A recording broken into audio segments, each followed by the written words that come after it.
So welcome everyone. Welcome back to Math 211. We are now in week, oh my God, I think it's week 13, which makes this, I think, the 24th lecture. And we are in chapter 20. This chapter is on hypothesis testing or testing for statistical significance. And we had this example of these birds, these swallows near Chernobyl. And the question was whether the meltdown at Chernobyl mutated the birds.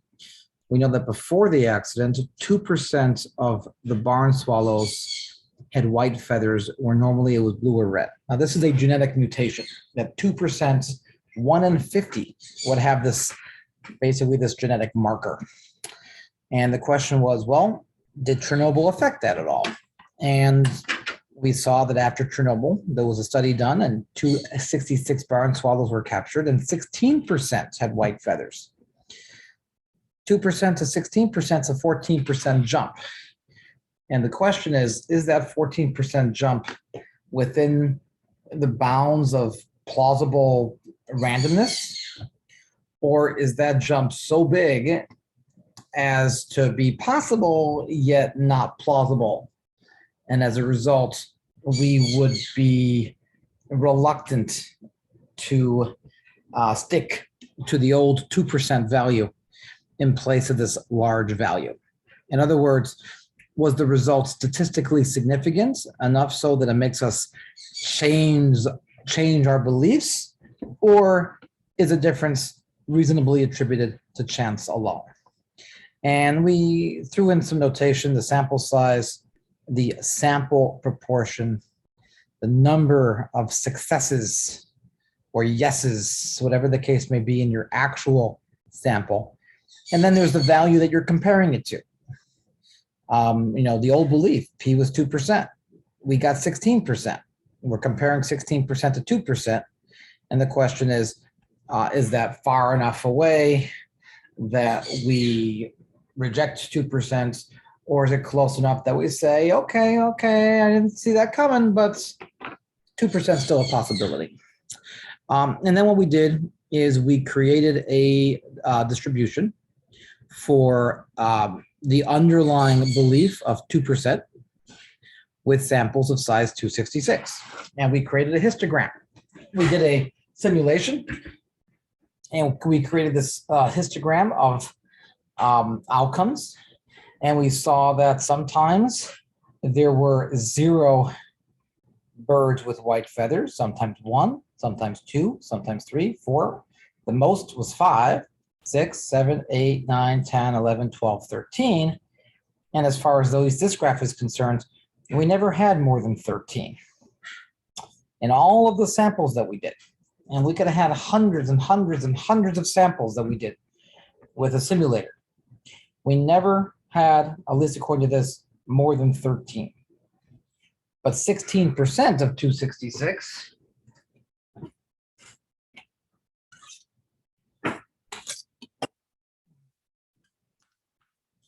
is about 43, 42 or 43. Hi, Sabina, good to see you. Remind me at the end. So to have 42 or 43, if in the hundreds and hundreds and hundreds of samples that we took, we never had more than 13, and you got 43, which is so far off the side, you got to really start questioning whether this graph is centered at 2%, at 5, like we have it, versus should be centered much further down the line. And we concluded last time that while 266 was the highest possible number, the highest plausible number was around 9, 8, or 9. And 46 or 43 is way, way past that. So what approximately is the probability of getting 43 or even more than 43? And we got 43, but let's go from 43 to 266. If you add up all of those probabilities, 43 all the way to 266, and you calculate the probability of getting any of those possibilities when the true value is 2%, In other words, you imagine a nice smooth curve, and you follow the curve all the way down to 43, and you calculate the area under the curve from 43 to 266.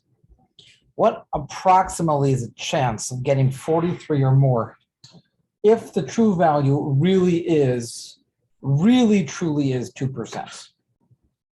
Anyone want to take a gander at what that value is?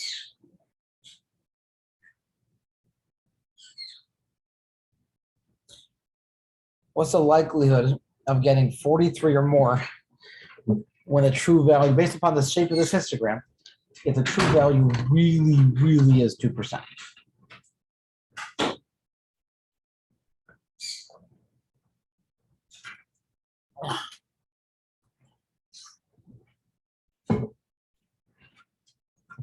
Anyone want to give it a shot?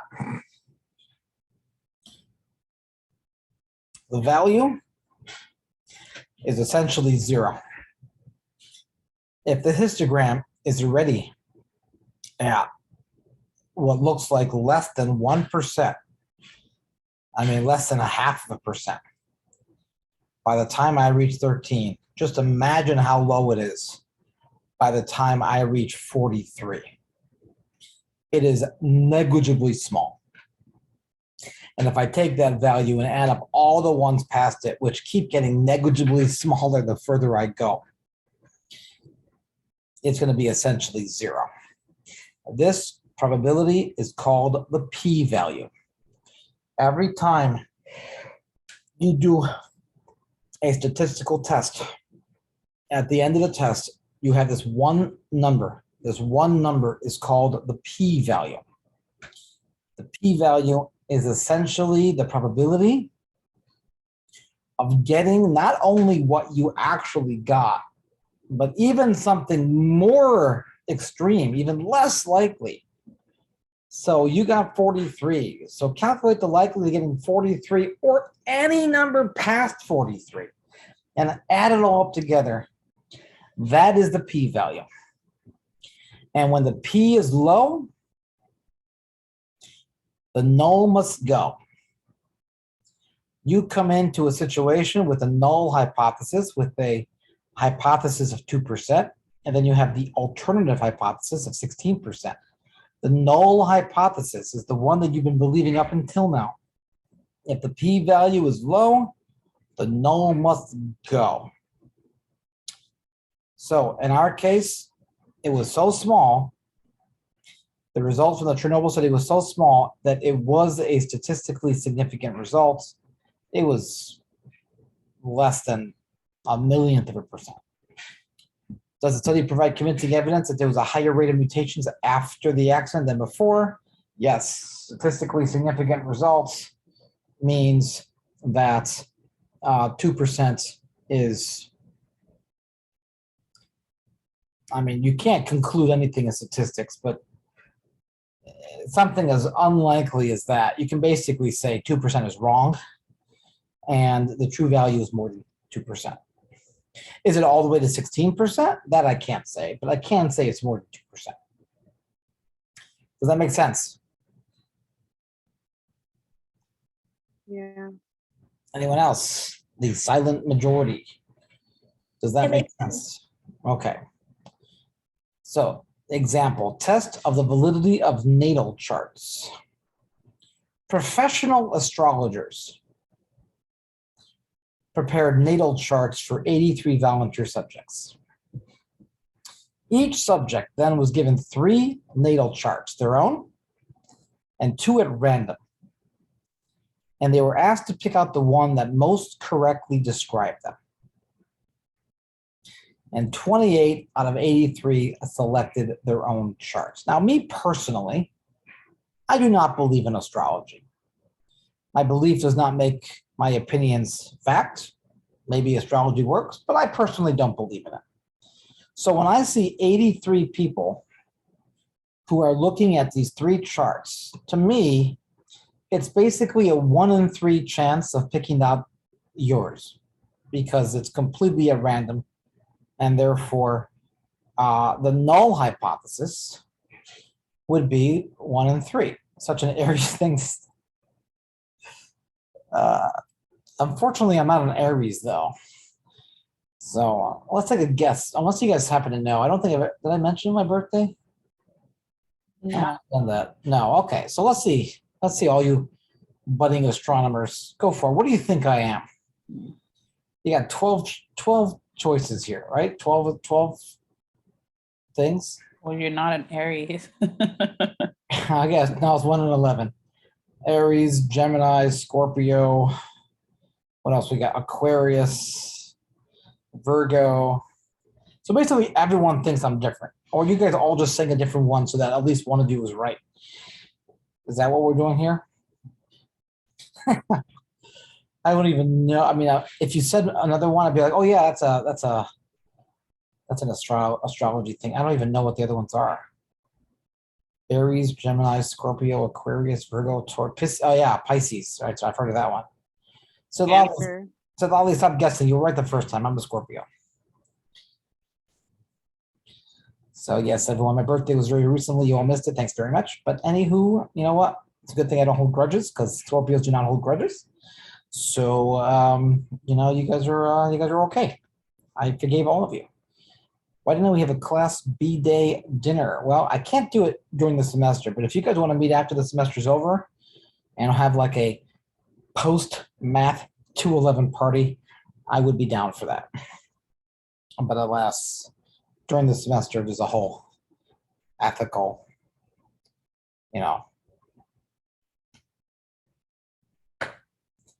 thing. Anyways, we can talk about it later. The fact is, if in fact astrology is nonsense, then people should be right 1 out of 3 times. And if there's 83 samples, then what is 1/3 of 83?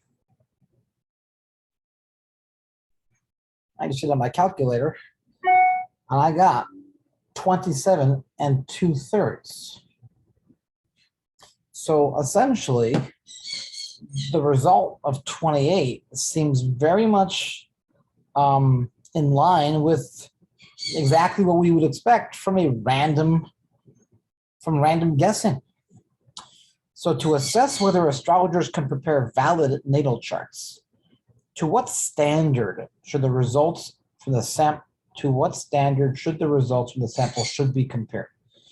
Okay, I know I have a headache and whatnot, but that's not correct English, right? To what standard should the results from the sample should be compared? I'm pretty sure something's wrong with that. That last part is not. No. Yeah, it's like I just every time I read it, I just get a bigger and bigger headache. It sounds correct. So it's not. And I thought you were making a funny. Oh, now I take it back. You were just being serious. Okay. So to assess whether astrologers can prepare valid natal charts, to what standard should the results from the sample be compared? I guess you would say that's your P, the standard against they should be compared, should be 1 in 3, right? 1/3. If astrologers have no superior ability, then 1 in 3 should be right. In which case it's 1/3. And we're testing to see if they're really better. And if they're really better, then it will be more than 1 in 3. So what's the sample size here? How many subjects are there in our sample? 83. 83. And what proportion of yeses are there in the sample?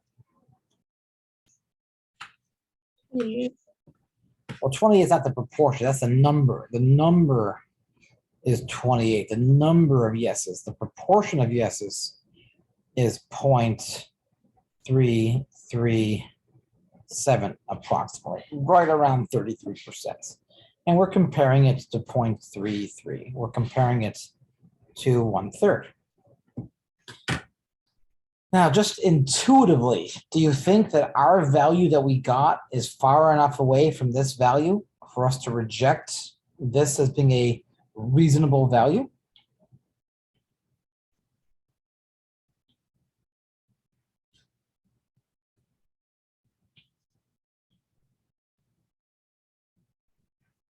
Anyone? What was the question? Is the value that we got far enough away from the assumed value that we would reject this and say, nah, that can't No. be. No, it's only, no, not that Yeah. far. Doesn't look like it's too far away.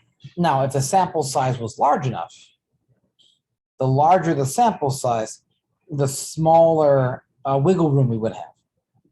And as such, if the sample size was big enough, this might be far enough away, but you're right. For an 83 size sample, I don't think it is. I mean, I'm pretty sure it's not. Now, let's take a look if our assumptions are correct. Here's a sampling distribution for the situation. Each of these is a possible outcome for the number who got it correct based upon a simulation out of 83. Every one of our samples has to have the same sample size. So we did simulations of 83 at a time. According to this simulation that we have here, the fewest who got it correct out of 83 was 15. And the greatest number who got it correct out of 83 was how many?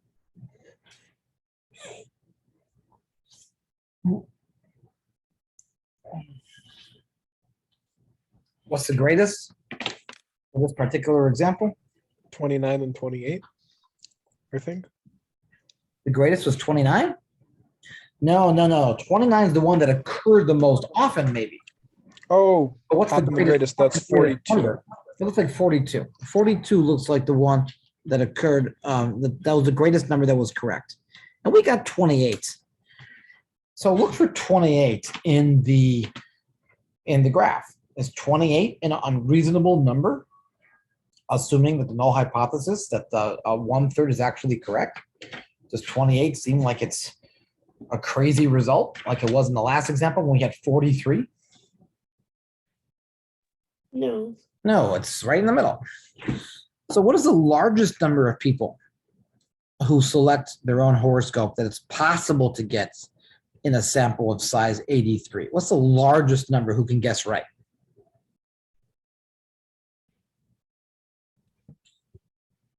Out of 83, what's the largest number that can guess right? 83. All of them guess it correct. Yes, 83. And what's the fewest number? 0. Everybody gets it wrong. Everyone gets wrong. Now, what's the largest that it's plausible to get? Based on our cutoff of a 5%. Essentially, what we want to do is we want to take the 5% on each end as this is 2 on, actually not even 5% on both on each end, 2.5% on each end for a total of 5%. We want to have the outmost 5% be the ones that are implausible. So the outmost 2.5% here and the outmost 2.5% there. So how far do I got to go from this number before I pass 2.5%? Okay, I know that 2.5% height-wise is about that. That's about 2.5%. So how many of these little columns do I have to add before I get taller than this number right there? Which one puts me over the top, would you say? If I take this one and this one, have I reached it yet? No. How about these three? Have I reached it? No. If I had the fourth, No. how about if I had the fifth? Yes.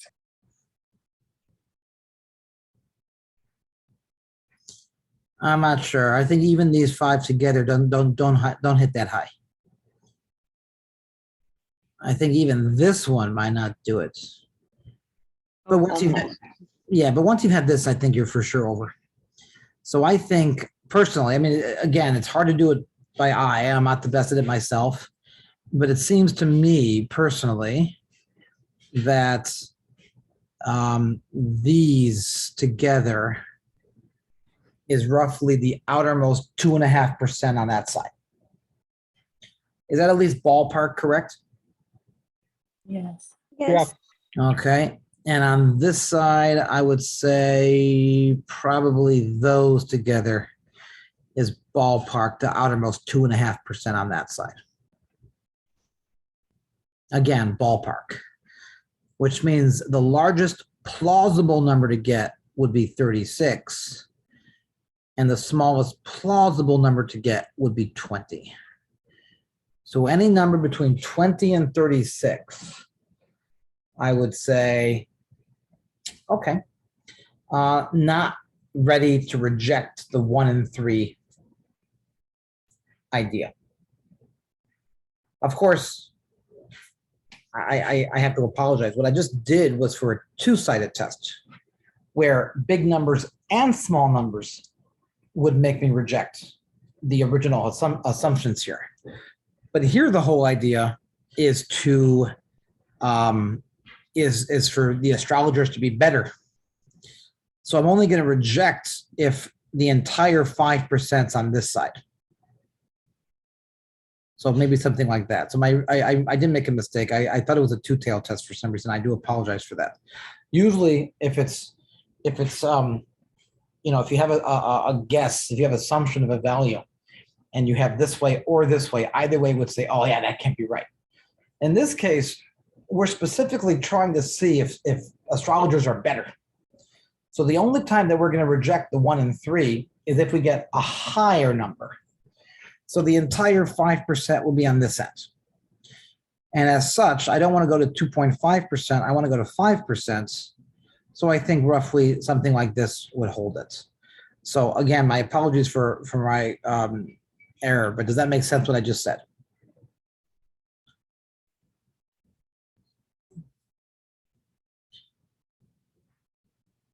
So someone said, I'm a little lost. Why are we taking off 5% to find the ones that are plausible rather than another percentage? That's a good guess or a good question. Mathematicians have decided that 5% is the cutoff.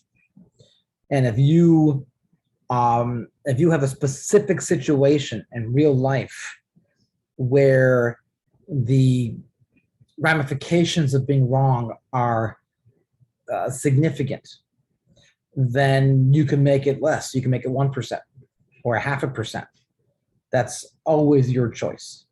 But as a general rule, without any other information provided, 5% is just the cutoff. The outmost 5%, those are the ones that we say are the implausible ones. Whereas the inside 95% are the plausible ones.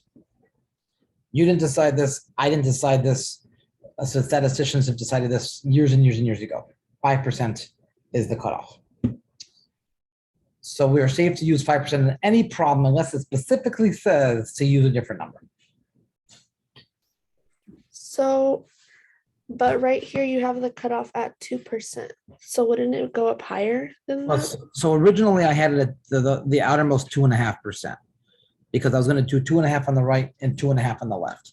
Oh, Now I'm doing the entire 5% on this side. Oh, okay. I think, would that be roughly, if you add up these columns, would that equal to this, or would it be higher or lower?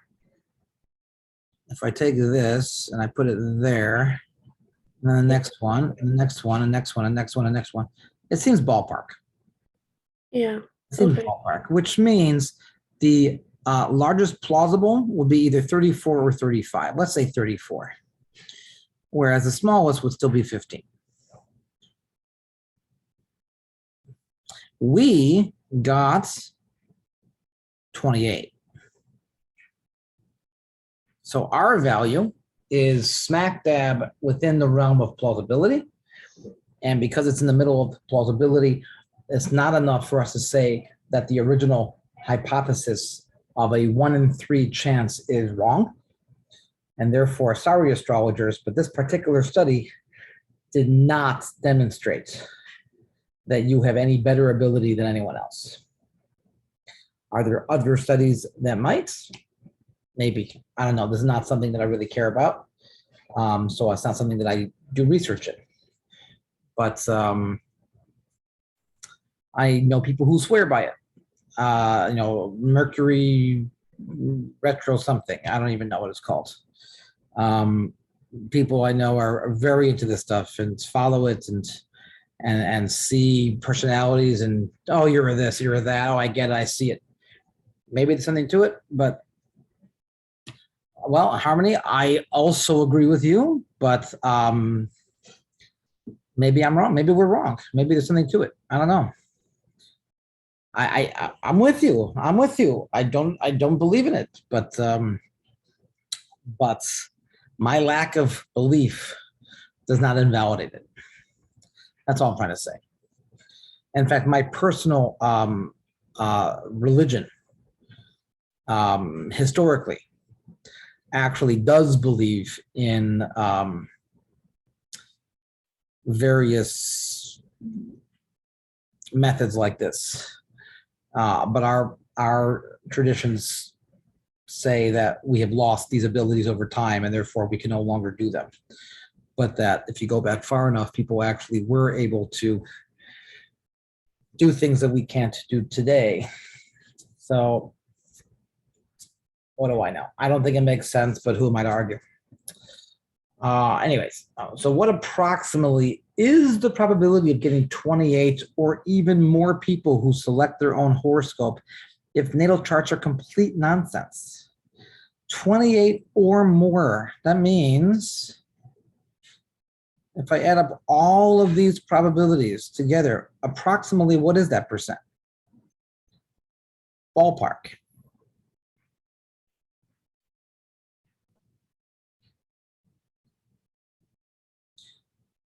If you add up those probabilities approximately, what do you get?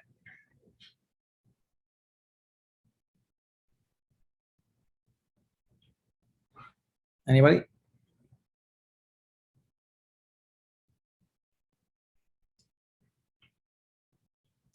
$15? $15? No, it can't be 15. The first box alone is already 9%. This is already 9% just for 28. Yeah, it looks like 50%, right? It's like half the graph. Right, half the graph. That's 50%.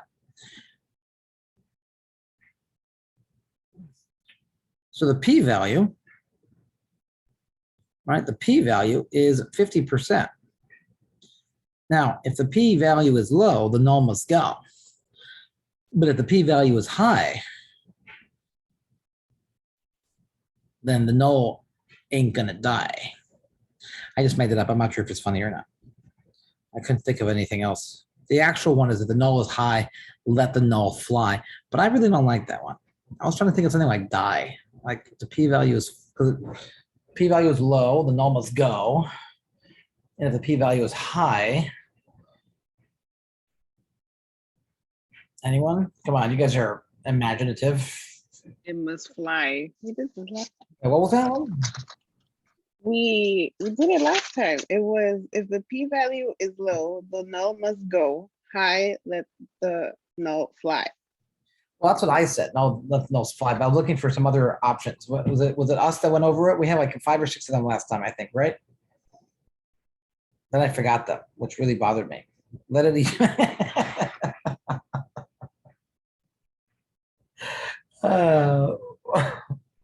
Okay.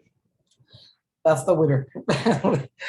Let it eat pie. Begin to cry.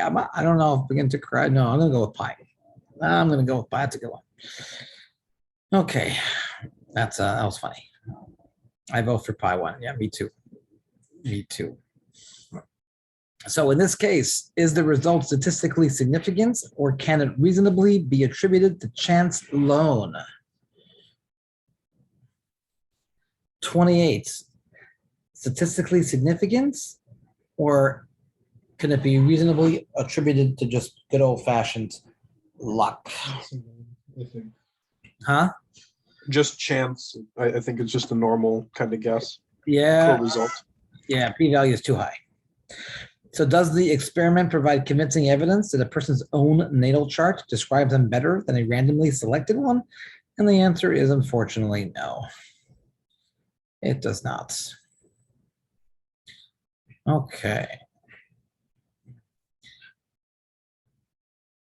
Okay, chimps and the p-value. I think I saw this movie. Chimps and the p-value. Chimpanzees were given the choice of pulling one of two heavy rakes toward them. Pulling one of the rakes would bring food with it. Pulling the other rake would not bring in food. And the correct rake was randomized. The researchers found that the correct rake was chosen significantly more often than would be expected by chance. And look here, a p-value of 0.01. That's less than 5%. The p-value is low, the null must go, which means the chimpanzees can recognize food, or at least have higher cognitive abilities in that regard. So what was the standard against which the sample was compared? In every hypothesis test, in every test of statistical significance, you have what the value would be if what you're testing was not true, and then what you're hoping to replace it with. In this case, you're testing to see if the chimpanzees would pull the right rake more often than not. If they didn't pull the right rake more often than not, then how often would they pull the right rake? 50% of the time. 50% of the time. It's basically at random, which means you're comparing it to 0.5. That's the standard against which you're comparing it to. So interpret the p-value. 0.011% is the probability of the percentage of polls that had food, or even more than that. Because remember, p-value is what you got, or something even past that. So in our case, there was a 1% chance of getting the result that the researchers got, or even something more extreme beyond 50%. There's a 1% chance not only of getting what you got, but even anything past that. That is a statistically significant result. It's very unlikely for that to have occurred by chance. So what do you think the researchers concluded? They concluded that chimpanzees can recognize the efficacy of pulling the rake with food so that they can eat. Big fan of eating. That's all I'm saying. Any questions so far?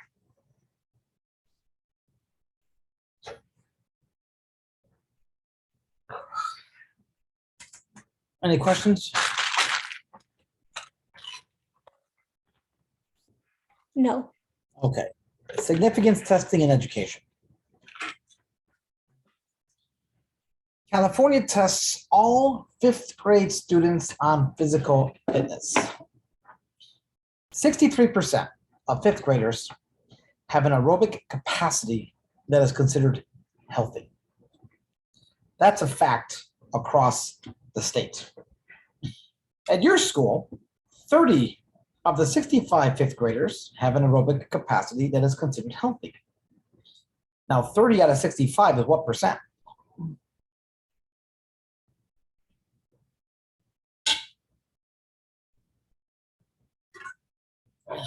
46. 46%.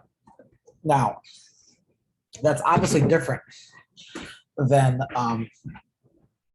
the 63% that California claims, but is it different enough? Is the difference statistically significant? So N, what is your sample size in this example? 65. 65.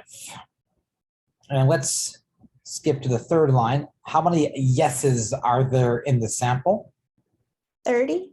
30, which means what's, wow. Which means what proportion of yeses were there in the sample? Would that be the 46%? That would be the 46%. That's what we got. And what are we comparing it to? The 63%? The 63%. Excelente.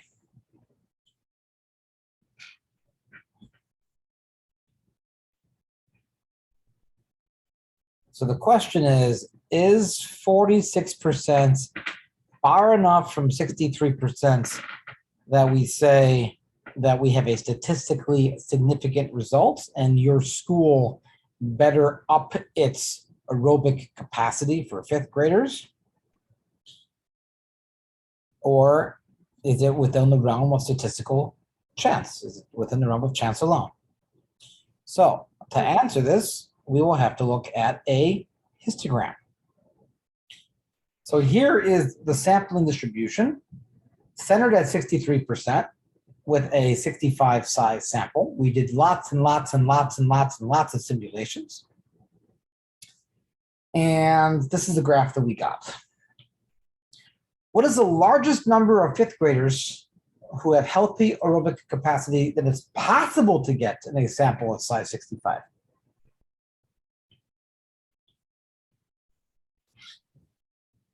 Would it be 41? I can get more than 41. Possible. 65 students. How many of them could have healthy aerobic capacity out of 61? 65. That's 65. All of them could, right? 65. 65 of them could. And what's the fewest number that can have healthy aerobic capacity? 0. None of them. Now, what's the largest number of fifth graders who have healthy aerobic capacity that is plausible to get?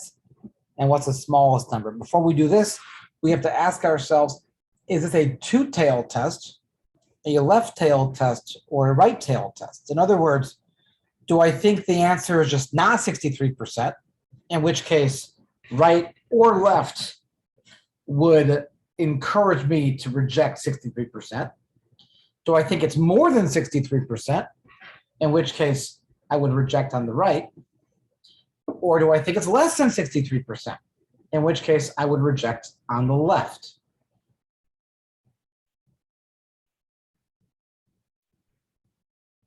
In this particular example, I'm testing my school to see whether it qualifies. If it's more than 63%, great, I'm happy. I'm not going to do anything. It's the ones where it's less than 63% that would make me say, wait a second here. Maybe you got to do something. So I'm looking for a left tail test here, the left side of the graph. So 5% is this distance. How many columns on the left am I going to include before they sum up to more than 5%? How far would you go approximately?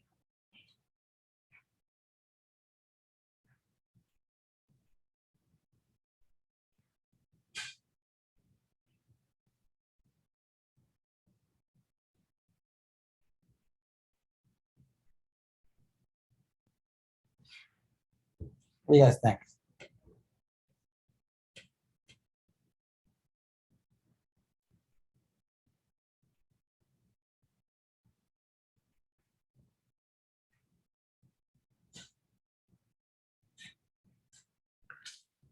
Let's say around where the 34 is. So you're saying these add up to about 5%? I think so, yeah. Okay, it's an eyeball thing. Maybe one less, maybe 33, actually. Oh, I'm thinking one more, actually. I'm thinking we need this one to get over the top. This one, if I move this up here, and then the next one, and the next one, and then these two. All right, either way, it's ballpark. But it looks like the highest plausible amount is 53, because I don't mind being higher. But the lowest number is 35 or 36. So let's say 35. And what was our number again? I forgot what ours was. 30. So how plausible is getting 30?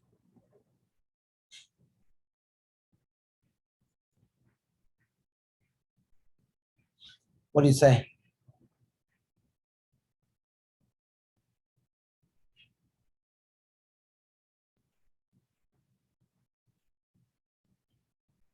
Anyone there? We're here. Okay, so can anyone else answer the question?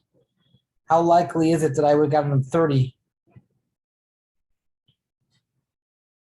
if the true value is really 63%?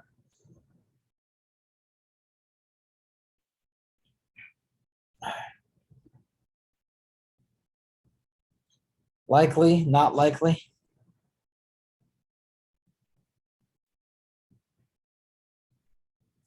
Not likely. Sorry, I was covering up my chat, Sabrina, so I just saw that. And Elizabeth, earlier you said 29 to 34. Carla, you said 65. I didn't see either of those. I'm sorry. I was accidentally covering the chat. I don't even know what those were referring to anymore, but hopefully it was answered, whatever the cases were.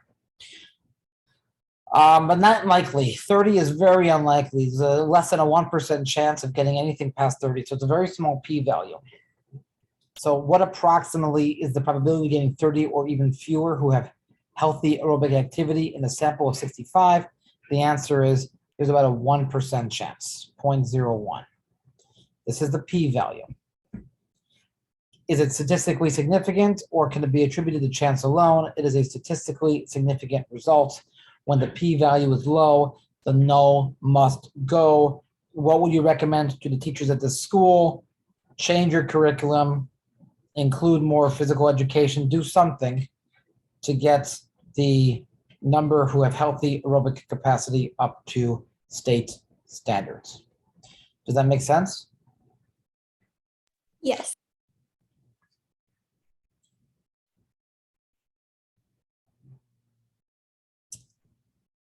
And this is an actual a real life situation where somebody, well, we can read it together, where statistical significance had a huge impact on someone. So an important 1977 United States Supreme Court case, Castaneda versus Partida, was explicitly decided on statistical evidence.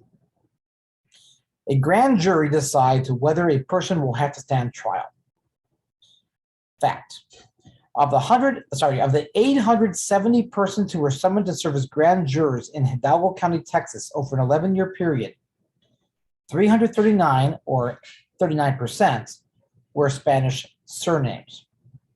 Census figures showed 79% of the county's population had Spanish surnames. So if 79% had Spanish surnames, you would think that the number who were called for jury duty would be a lot more than 39%. Castaneda was convicted of a crime and he appealed. While grand jurors were not selected by chance in those days, as they are now, comparing the actual jurors to what might happen if they were selected randomly can help us decide whether there's any evidence of possible unfairness in the selection process. In this particular example, his conviction was overturned because statistically, there should have been more Spanish surnamed members in the jury, and as such, it was biased against him, and therefore they overturned it. I'm not sure if they appealed and did a retrial or not. I don't have all the information, but I know that this was one of the things leading to what random jury selection now as opposed to what it was before. So you see that statistics can actually have a pretty big effect. Let's look at the numbers. First, what was the sample size in this example? 870. 870. How many yeses were there in the sample? 339. And what percent of the sample was that? 39. 39%. And what are we comparing it to? The 79%? 79%. So we did a histogram. We said, okay, if the true value is 79%, let's simulate samples of 870 to see how many of them are yeses. Where does 339 fall on this histogram?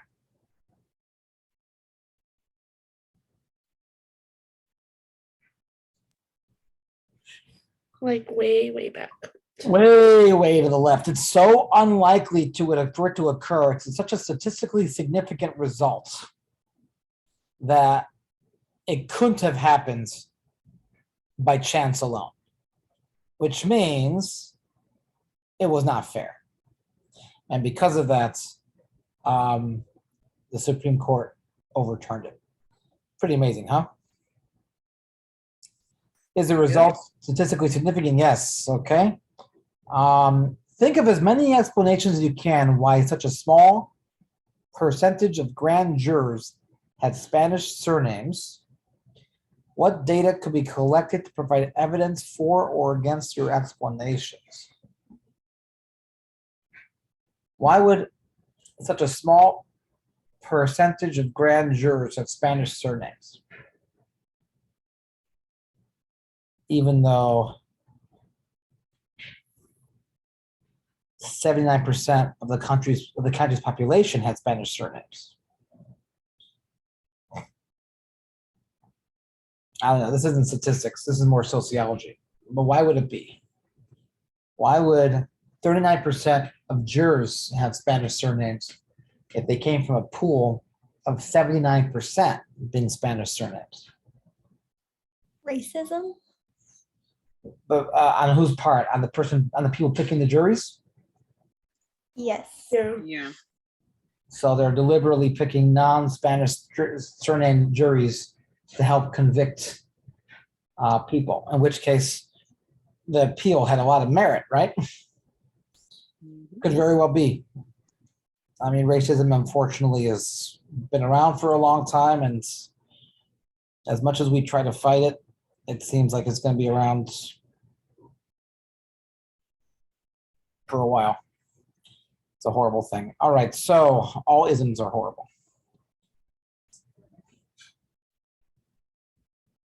Yeah. All right, so that takes us to the end of chapter 20. Are there any questions on what we did today? No. Okay, you all know that there is no class on Thursday. Anyone who wants to invite me for Thanksgiving dinner, you're more than welcome to. I'll be like Santa Claus. I'll pop into everyone a little bit, like magic. Are you gonna be taking to go? To go. That's a good idea, actually. I'm like, you can't eat everything at each like place because then you'll be too full. Challenge accepted.